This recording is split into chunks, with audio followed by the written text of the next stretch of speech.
Garp and Roger are giving it all that they've got in order to defeat Roxy Zebek, and it's an absolute bloodbath. I'm of course living for it and all the little implications that this entire chapter has, but not only them, their right hands are in some super interesting positions right now, the Rocks crew's disbanding, and Dragons going full rebel mode already. And so since the finale to God Valley is a really crazy chapter, I wanted to really break down everything about this epic climax in 5 funky chunks, and needless to say, there's a certain kind of special feeling that fills my stomach finally seeing Roger and Garp lay the smack down on Zebek. Now, it should be clear here, no part of me loves this because it's Zebek getting hit. I mean, Oda's quickly made Roxy Zebek one of my favorite characters in the story. I love his background, his vibes, his power, his motivations. He's just a totally broken dude with a fun vibe and a good head on his shoulders, matched up against a giant cursed mega demon. So what I really feel special about here is that so many things that I have, well, I guess not only me, but like the entire community have theorized about for so many years at this point, have finally come to light. So many different parts of God Valley have been correctly predicted or outlined by a ton of amazing people in this community, and I kind of feel like, while there weren't too many major surprises per se, getting to see the entire event that we've all been waiting for reach its uber cool crazy climax is just very awesome. And honestly, this is actually kind of a good thing because it means that Oda is pretty fire with his foreshadowing, and we're actually able now to hone in on what he's trying to tell us. It's not some crazy out of left field surprise every single time just for the sake of it. Sometimes we get what we want, and it's just awesome. And really, I'm just really happy we're seeing Roger actually do something for once in this entire flashback. Not sure if you have the same feeling, because he kind of waited until the very end, but I'll still take it. I was really starting to kind of let this fraud piece agenda of Roger taint my view of him, but can you blame me? I mean, Oda really did a number on him, making him an early series Sanji-style hopeless romantic kind of horny guy who kind of keeps getting stomped and whooped by everyone.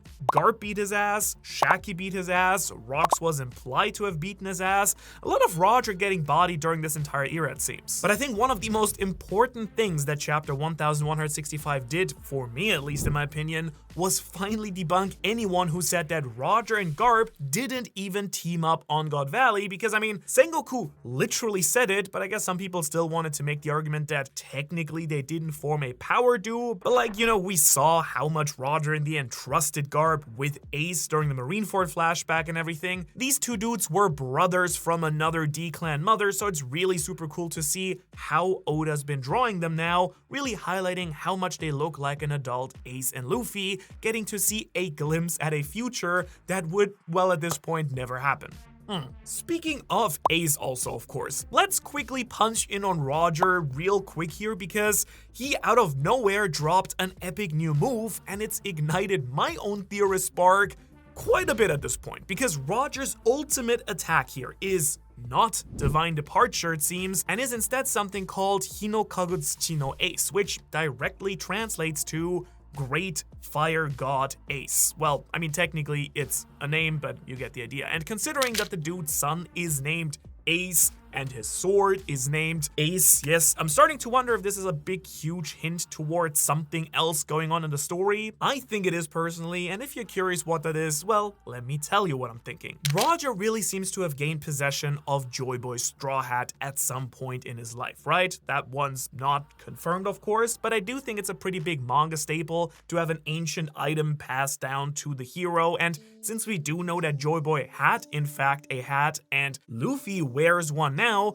I think it is very possible that that same straw hat is actually Joy Boy's. Roger, of course, also is the man who found Joy Boy's treasure, chased after his entire legacy, and seemed to set up a whole generation to find his true successor. Then, of course, entrusting that job to Shanks, who held onto the hat then and found the Nika fruit. And I've kind of been theorizing for a while that Roger did all this to eventually prepare his own son to take the title of the Sun God, and I think that's quite literally why he named him Ace. Honestly, for all we know, Ace might just straight up actually be the real name of Joy Boy, or I guess Nika, or maybe even the Ancient Kingdom, meaning that Roger might actually be straight up screaming the name of the Great Liberator as he cuts down Zebek, which is honestly pretty awesome. And it also kind of makes you wonder a little bit if Roger's sword Ace also plays into this entire thing. Like, how insane would it be if we found out that the sword Joy Boy uses in the mural is actually Roger's blade? And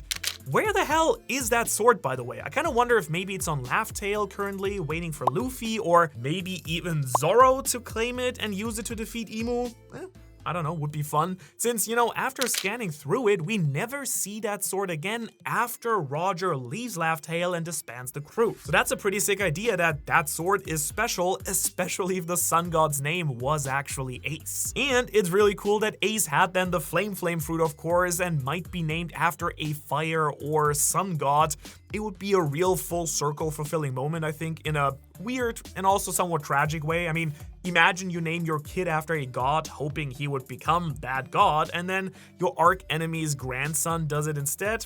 Kind of brutal, but also speaking of Luffy's grandpa, Garp also just went straight psycho in this chapter suddenly, like infinity explosion. I kind of secretly wonder if Garp just like loves physics and space and is a big old nerd with all of these attack names suddenly. Really crazy, like the entire space theme that he's got going on, like Gojo vibes, I don't know. I thought maybe at first he was going all shonen badass, like my fist is the fist that destroys galaxies, but I do think that he just really might like Neil deGrasse Tyson, or I guess in One Piece it'd be Neil deGrasse Tyson. Anyways, the point is Garp's unleashing a Gatling gun type of barrage of the strongest fists the world probably has ever seen, and I'm here for it. This might be the craziest thing I have seen in One Piece recently in general, and that really, as you know, is saying something. And I gotta say, I really just love whenever we just get to see Garp do stuff, because it makes it so clear just how special the bond between him and Luffy actually is so many years later. Because Luffy straight up really directly took a lot from his grandfather, and I think that's a really cool showcase of like the humanity of it all, right? I mean, of course, Luffy's fighting style would be like Garp's. He's still a hero to Luffy and his father figure in a lot of ways, so Luffy does what all young men do, shows everyone else how good his family is by whooping their asses with the family's, you know, enshrined and passed down techniques. Now, just me? Oh, I guess my secret family move, the shattering death quake elbow, is something I've been throwing out at people when I didn't need to. Oh, well, I gotta have a talk with my dad about this. Anyways, this leaves us, of course, with the third of the three, Zebek himself. And I mean, what to say? God, it's been so satisfying in a way seeing the rise and fall of Zebek, because it really shows that Oda can write an epic character that just has his arc, and it's over when it's over, probably. Like, truly, I don't get why Oda only does this with flashback characters instead of some modern day ones too, for some, you know, reason. I don't know. It's like some of his best written characters are Oden, Rocinante, and now, of course, Roxy Zebek, and all of them suffer from I need to die by the end of this flashback syndrome. Oda, kind of do me a favor when we get back to modern Elbaf. Can we get some more people to die? And I mean, I don't love it that they died, but for the story, it's really impactful. We kind of need some more deaths in the series overall. I think that's a sentiment that probably everyone shares to a certain degree. It just makes the character's arc so much more fulfilling, and it also really raises the stakes for what's going on, right? Like, is it even that scary if Imu's coming to an island, this big crazy guy, if then everyone just walks away laughing and smiling from it? Probably not. Now, Zebek in particular, of course, has really changed the game overall for me. Not only did he reveal so much about the world, Imu, Davy D. Jones, which we didn't know was a canon thing in One Piece, and some bigger plans moving in the background, he's also just an absolute unit. He shows us what might just need to happen for Luffy to finally defeat Imu, and oh boy, I really do not think that Elbaf is gonna have a good ending after seeing how God Valley went. Not sure if you feel the same way, but Zebek washed the Rocks Pirates and damn near won the 2v1 against Garp and Roger using a level of Conqueror's Haki none of us have seen before, even with the likes of Shanks at this point. Like, Haki that just straight up negates other top tier Haki, that is mind-blowing and very metal, I would say, and it kind of makes me wonder if Luffy will eventually have to drain his own Haki reserves to actually just get Imu off Elbaf in the first place, or even have a chance. And this is like a whole different thing too, right? I didn't even realize to a certain degree that Haki would have reserves, but Roger and Garp make it clear that they emptied the tank, so to say, to defeat Zebek. There was zero, nada, niente left after they, pulled out this crazy double attack. All right, but let me slow down here for a second, because before I run away on that thought, something else really stood out to me here too that I need to talk about. I think all the stuff about inherited will that Zebek has flexed on Imu made something else pretty clear to me. Can you and me agree that it's getting more and more likely that Blackbeard is actually the one raiding the Holy Land right now? Maybe not. Dragon after all, like, no slander to my boy Dragon, I don't think I've written that off completely, and again, I will say that at this point I believe Dragon is straight up gonna be the second most important character to Oda's story, and that's the reason we know still pretty much nothing about him. But at this point, when it comes to what's going on at Marijua right now in Elbaf, I'd say it's like almost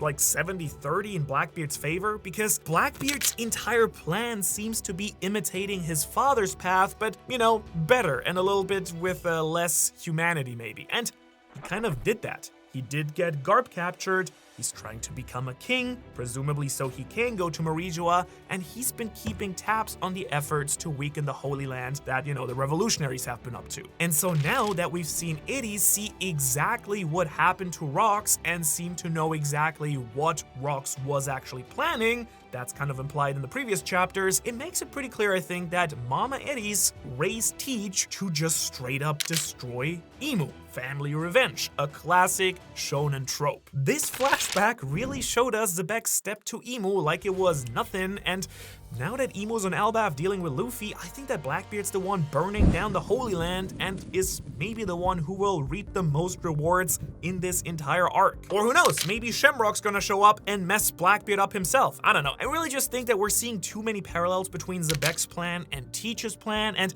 I do think that Oda wants us to see Zebek fail, so when he cuts back and shows us Teach doing things differently, we can believe it will actually work this time. I mean, overall, Zebek's tale is just so crazy tragic, full of sorrow and sadness, but I do know that all he's really going through will be worth it once Blackbeard takes center stage, of course, right?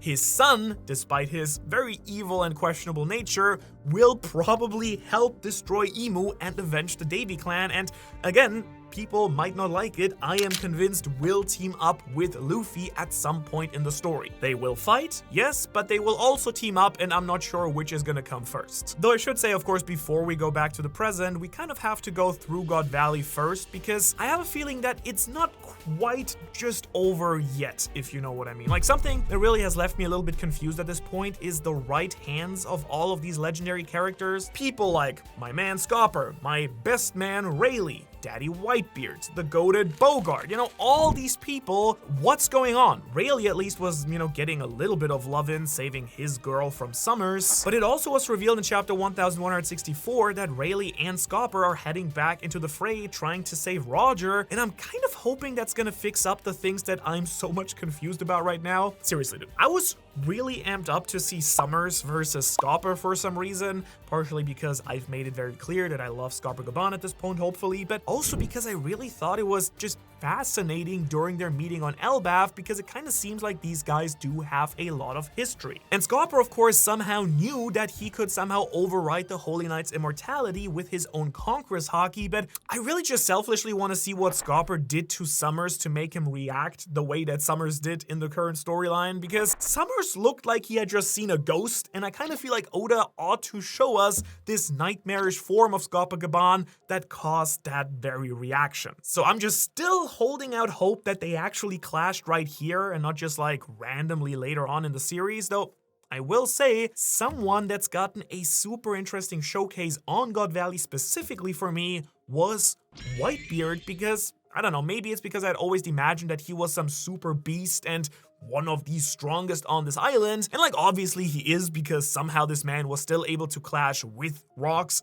using his devil fruit powers alone, or at least it could be the case. I mean, the panel from 1164 makes it kind of hard to tell what is lightning, what is quake fruit, what is Haki, who is making the lightning, it's a bit messy. Seriously, Whitebeard did lay the smack down before Zebek locked in, but now he's talking to Pologram, like Marco's dad. So I guess Marco is also a pirate Nepo baby that has his origins tied to God Valley now. I mean, this one felt a little bit weird, I gotta say, but I guess we did see him in a previous chapter, so it's not super unheard of. Though to be real with you, I do think this might actually have been an Oda flub here, where he originally tried to draw Marco in this chapter, and then kind of realized, or someone told him, like, actually, the timelines do not match up for this. I don't have evidence for this, but it just kind of feels that way to me, like a gut feeling thing. Let me know what you think. I will take it though. I kind of love it. Whatever the case, I will take it. I actually kind of love it, and I'm wondering if maybe this will become super relevant in the near future too, because obviously Marco's full name being Marco Polo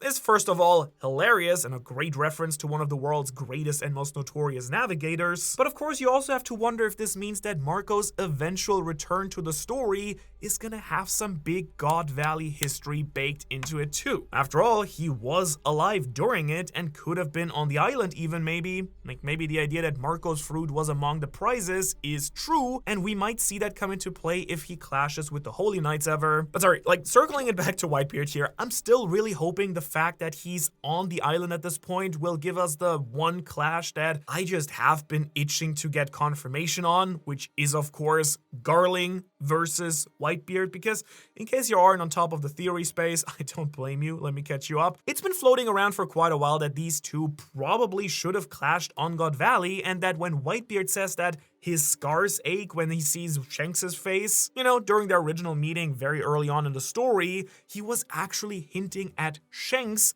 looking like Garling. And it really does make a huge difference if they did clash or they did not clash, but kind of similarly to how I've been waiting to get 100% confirmation on the Roger and Garp team up thing, this is one of those loose threats I just would like to see resolved. Just because it might help pose Garling as a much bigger threat than Oda's done so far, which is not a lot. I mean, let's be real here, at this point, Garling's pretty much a chump right now, and I kind of want to see him get a real W or something here, just so that, you know, it feels like he's an actual threat in the final part of the series, which I would still expect he must become as now one of the Gorosei. And don't worry, of course, I haven't also forgotten about the greatest sleeper in One Piece yet, Bogart, but it does seem like Oda has, like, I won't lie, it's not a crucial point, yes, but I was kind of hoping for a little bit more Bogart action on God Valley just because he's pretty cool, and he is there after all, but alas, like, maybe he will remain a mystery until later in the story, Oda saving him maybe. What's not a mystery though anymore is pretty much everything to do with the former Rocks pirates at this point, right? Because we gotta see a lot of bunch of little scenes beyond just the Whitebeard one about where everyone's at, what they're doing, and even some new fun like lore drops that are really cool honestly, and are some of these details that I personally really appreciate in terms of world building and lore. The biggest of which is probably seeing the really cool bond between Linlin and Kaido.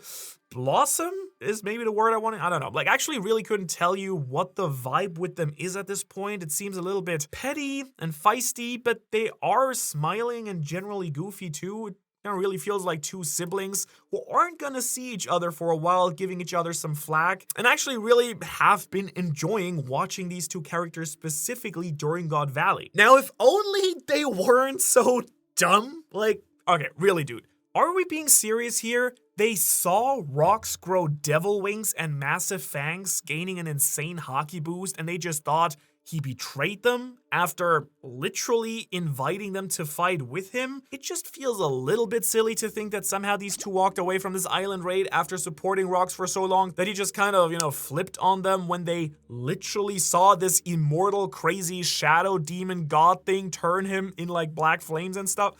Maybe I'm just misinterpreting it here, but it kind of really feels like Kaido talking about pirates betraying you when things go south during Wano might have stemmed from this interaction, and if that's the case, that feels a little bit sour in my mouth, I will say. But shifting over to the other members of the Rocks crew, we got to just see how things pan out here. Like Shiki, for instance, just dipped and was the one who declared the crew disbanded before Zebek was even defeated, which also feels a little bit strange, I guess. Kinda makes you wonder if he'd always just had the plan to skedaddle after God Valley, or if that all actually stemmed from watching this entire chaos unfold. Also, another little fun detail that made me feel good inside was the reveal that Gil Baster, the gunslinger who was also in Thriller Bark with Captain John and Ganzui, was also a devil fruit user of another popular fruit from the main timeline, because Gil does seem to be using the power to summon ghosts that of course Perona uses, which is a really neat touch from Oda since Gil can sense and see ghosts during the original one-shot manga. Yep,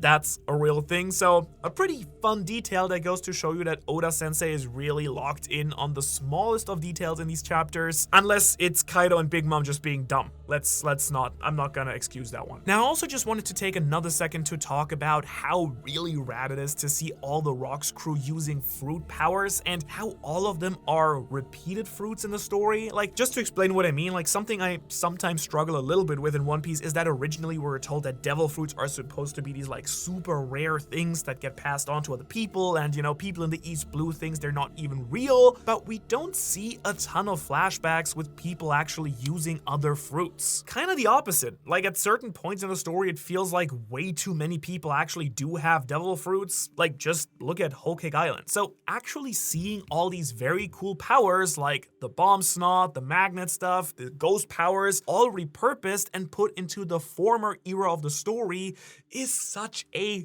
cool and refreshing detail in my personal opinion, because it really helps me feel a lot more like any devil fruit power is rare to begin with, and we just spend so much time around pirate crews that we end up constantly seeing them where all these fruits are actually, you know, kind of conglomerating in the Grand Line. Long story short, coming out of God Valley, I feel a lot more happy believing that devil fruits are something very special and rare. But I'll be real with you, there is one fruit I expected to see here that actually hasn't made an appearance, and I'm actually genuinely surprised, because I was damn near certain that Dragon was just gonna get his devil fruit on God Valley, and yet somehow instead he seems to have escaped without a fruit and was just, you know, radicalized instead, I guess. Losing those two kids really made him grow up, and Dragon's character arc might have actually low-key been my favorite of this entire flashback. Last time we saw him, he was crying his eyes out, and now he's holding his own captain hostage and forcing them to save the slaves and the other innocent people just to protect more lives. Like, Dragon at this point in my eyes somehow has gotten to be the single most pure-hearted and nicest guy in all of One Piece ever. Which honestly is just insane because he's just so right, and I am amazed that the Marines were full-on abandoning just everyone on this island. I'm also amazed that the dude survived battling a Holy Knight, the aftermath of all these big battles, and threatening a superior with violence now. Dragon is a very lucky young man, unless he is just a little bit stronger than we all give him credit for here. Again, my gut feeling is Dragon is gonna be so important, Oda is saving everything about him until he really can't hold it back any longer, which I think is also the reason why we don't see him doing much here on God Valley. But this of course does leave us with a big question then. Where did he get his fruit if not here? And does he even have a devil fruit? I mean, I hope we find out soon. I know we will when we eventually get some sort of Dragon flashback, right? But I'm just kind of curious if it's going to be important or more of an afterthought. I just don't know, man. I thought I was gonna nail it, calling Dragon getting his fruit on God Valley early and Shanks climbing into the chest. It was, you know, afterwards. Sometimes you miss the big shots. I am no stranger to that, of course, but I don't know. I just genuinely thought that Oda set this one up so clearly. It was right in front of us.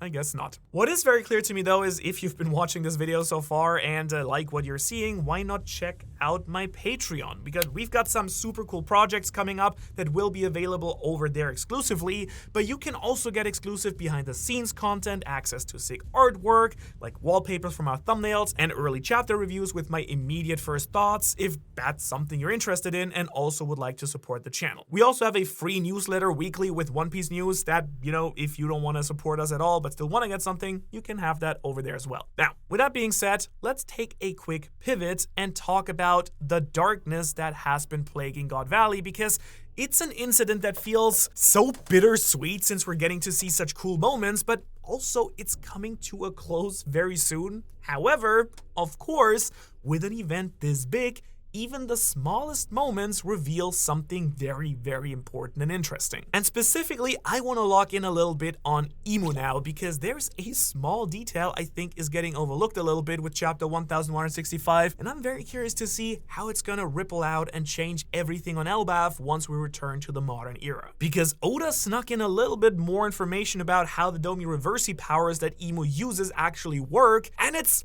really terrifying when you really think about it. You see, it's been confirmed that Imu does not need to stay present for a Domi Reversi target to actually stay under their control. Zebek is still raging and fighting Roger and Garp, but Saturn-possessed Imu is just casually leaving on a boat, and Zebek stayed a demon, not even showing any signs of, that effect weakening or loosening at all. Also, don't you think it's kind of odd that he's still inside Saturn, to be honest with you?